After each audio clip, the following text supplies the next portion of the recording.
Now I call upon Dr. Meena CK for challenges in microphthalmia in pediatric cataract.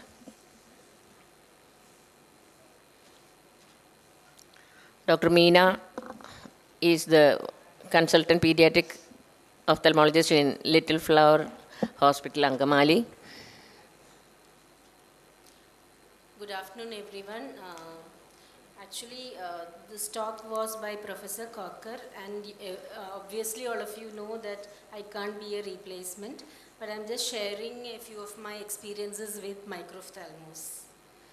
So coming to microphthalmia radiologically has been described as an eye with an axial length of 2 standard deviation below the age-adjusted mean. So you can have usually microphthalmia isolated is rarely seen, but definitely occasionally you see isolated microphthalmia where there will be no other associated features, but syndromic is more common. You can have other systemic syndromes along with it. Then when considering the eye itself, you can have simple microphthalmia where all the parameters will be reduced, all the dimensions will be reduced of the eye, which will be equally reduced, but you can have complex microphthalmia where you can have anterior segment problems, posterior segment problems. The common one of which is colobomas, PHPVs. So these are the complex type of microphthalmia. I'll go through, it's mainly a video based presentation. I'll go through few of the videos of my microphthalmia patients. And here you can see the corneal diameter is almost around 8 millimeters, and this is actually more or less a simple microphthalmia. You have a pointer. Simple microphthalmia. You can see a small coloboma there, but it's an incomplete coloboma and it's not creating any problem for your surgeries.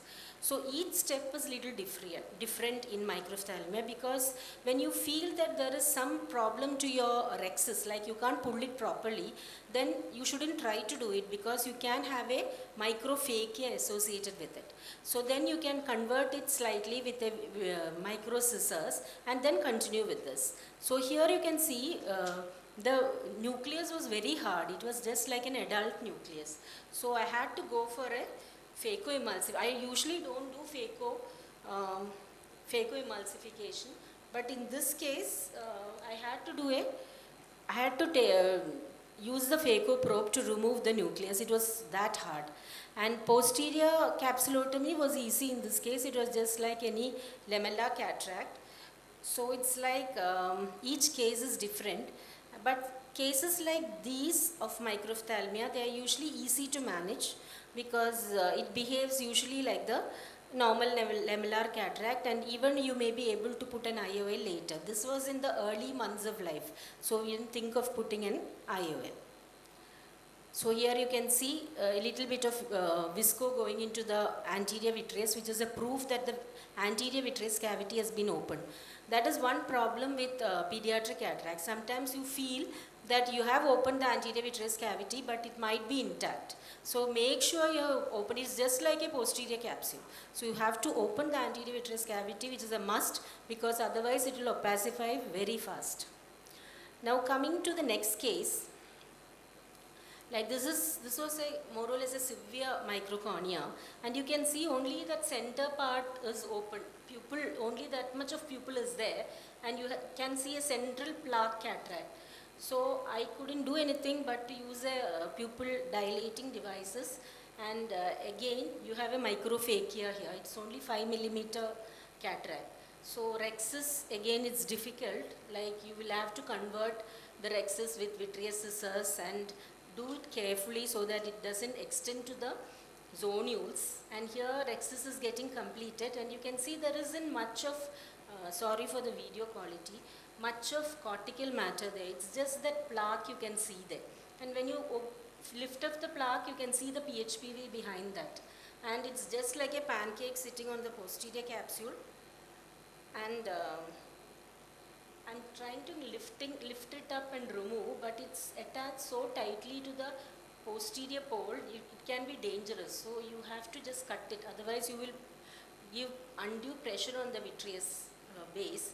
So I'm cutting it and just removing it, not much bleeding from the PHPV. So that plaque was quite hard, and I'm removing it through the side port and followed by a vitrectomy. Here there's no question of PPC, the PC is already opened up, so just doing a vitrectomy after that.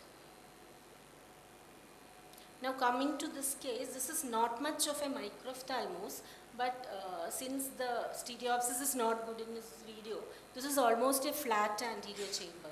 Like, it's so difficult to introduce an instrument into this. And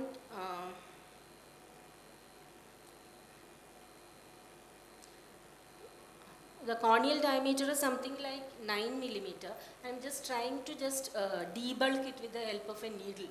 So I just opened it with the help of a needle, and this is a cortical aspirator. I'm just aspirating so that I can get some space in the anterior chamber. So the cortex is aspirated, and once I start putting instruments into the anterior chamber, you can see the iris coming into the wound.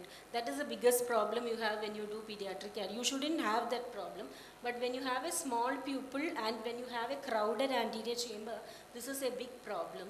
And I'm just aspirating whatever cortex is there. But now you can see that it is a big plaque on the posterior capsule. I usually shift my positions on the table. That's why you are seeing the images nasally and temporally occasionally for convenience of surgery. And here you can see that I had to cut it with vitreous scissors. It was that hard. It was not yielding to vitrectomy also. So I had to make a clear visual axis. So it's getting cut with the help of a vitreous scissors and micro forceps. The problem is you have to maintain the anterior chamber, and here the iris repositor helps me to keep the iris at bay so that the iris won't come into the wound. I'm just trying to separate the iris from the vitrectomy probe. Otherwise, once you disturb the iris, it's very difficult. It will keep on coming into the instruments. So here a clear visual axis is there, but you can see it's such a thick posterior capsular opacity, and you can see the drawn ciliary process is also in the periphery. Now coming to this case, this is also a mild microphthalmos along with the PHPV. But PHPV is quite visible here. This is after cortical aspiration, and here the vessel is quite huge. The PHPV vessel is quite huge. So in such cases, you should suspect bleeding from the stalk coming from the optic nerve head. So here the posterior capsule is being cut, and you can see the bleed coming, and an endocautery is being used for that. And usually it doesn't bleed that badly. So if you use an endocautery and just cut the visual axis, cut the opacity in the visual axis, and here you can see the blood vessels falling back. And vitrectomy is being done, and you can see the blood vessels in the stalk falling back, and no more bleeding after that. And it's also associated with a coloboma. So this is the first case actually. This child, whenever you manipulate the iris of this children, the next day it will be okay. Like even for 2 weeks, the first follow-up also, it might be okay. But they might come back with occlusio pupillae. That is one problem. There can be severe reaction in these children and this child. And usually we tell them, like, if you have any problem, any discoloration of the cornea, or you feel anything different in the child, immediately bring the child. This child they brought after 2 weeks of the symptoms, and there was significant corneal edema, and you can see there was no pupil at all.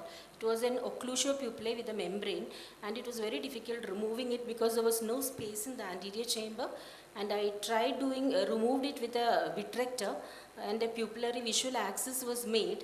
And though a PI was done earlier, the PI got occluded, and again a PI had to be done. We could make a clear visual axis here, but still whenever you manipulate the iris, you can have problems. So you have to be very careful when you use hooks. Maybe the surgical procedure you can get away with, but the post-operative problems which might come later is an issue in these children. Thank you for your patience.